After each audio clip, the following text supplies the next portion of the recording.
নমস্কার বন্ধুরা, কেমন আছেন আপনারা? আজ আমি চলে এসেছি বোর্ডিং ঘরের তৃতীয়তম পর্ব নিয়ে।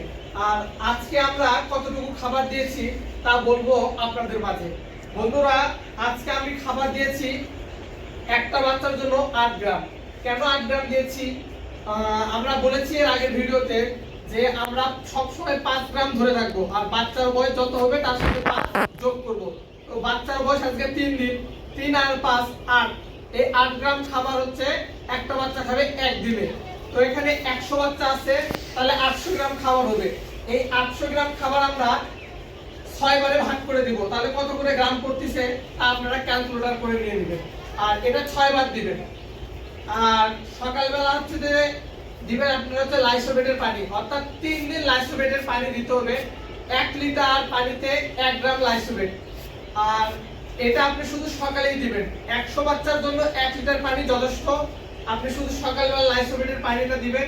আর পানি শেষ হয়ে গেলে, অর্থাৎ দুপুরে বা বিকালে, আপনি তখন শুধু খালি পানি দিবেন, তখন আর লাইসোবেট মিশাতে হবে না। তো বন্ধুরা, আজ এই পর্যন্তই। ভালো থাকবেন আপনারা, দেখা হবে পরের ভিডিওতে। আর আপনারা কেমন ভিডিও চান তা আমাকে কমেন্ট করে জানাবেন।